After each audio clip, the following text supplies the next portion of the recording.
In the 2025 Grand Final, the Brisbane Lions produced arguably one of the most complete team performances in AFL history as they dismantled Geelong to claim back-to-back flags.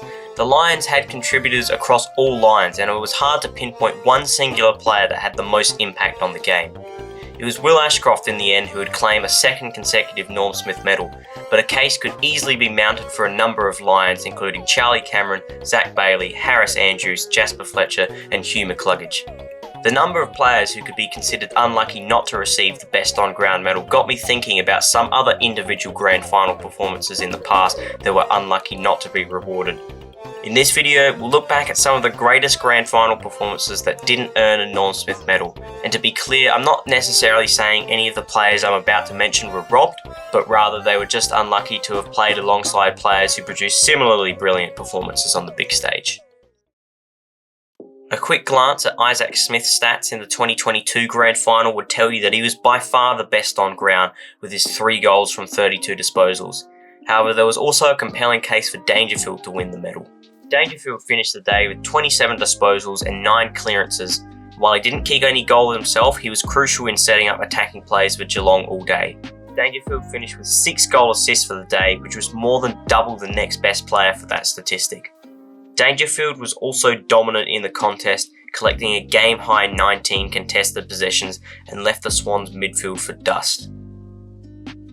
Going back a year to 2021, and we probably have one of the unluckiest players ever not to win a Norm Smith medal in Bailey Fritsch. As the D's blew the Bulldogs to pieces in the final quarter and a half of the game, Fritsch became the first player in nearly 25 years to kick 6 goals in a Grand Final match, which would probably see him as a lock for best on ground honours in almost any other Grand Final.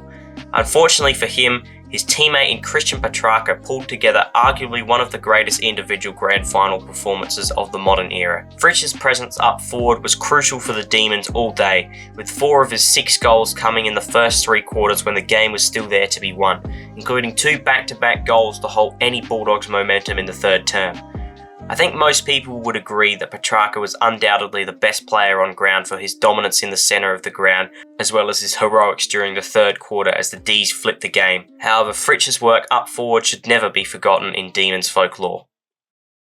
2017 was the beginning of a Richmond dynasty and the beginning of Dustin Martin's reign as the best player in the competition, winning a first of 3 Norm Smith medals.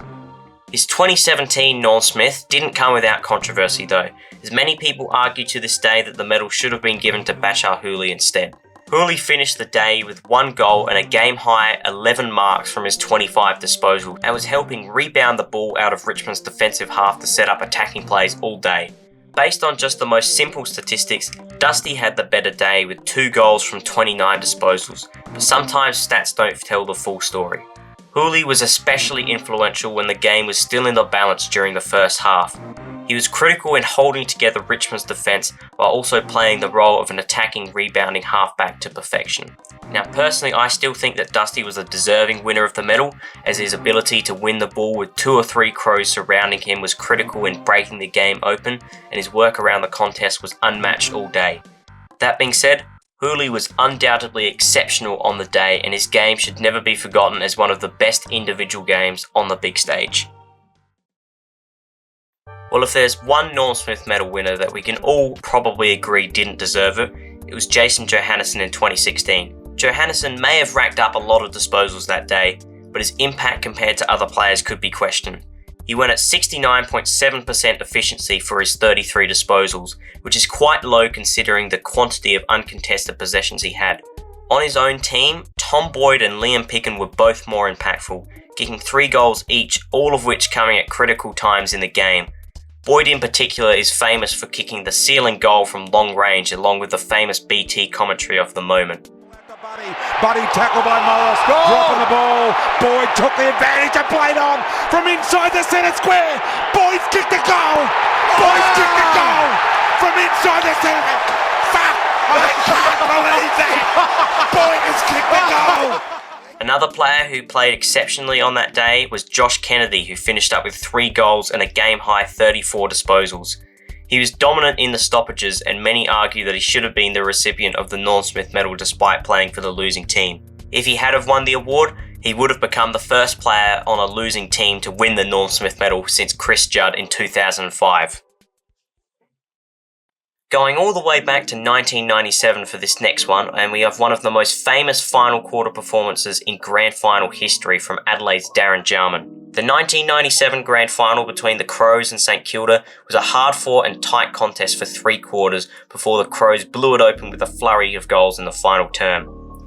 5 of the team's 8 goals in the last quarter came off the boot of Darren Jarman, who had been moved to full forward at 3-quarter time. Jarman seemed untouchable in that final term, as the Saints had no answer for him, snapping goals left, right and centre. He finished the game with a total of 6 goals, which would be the last time any player would manage that feat in the grand final for 24 years.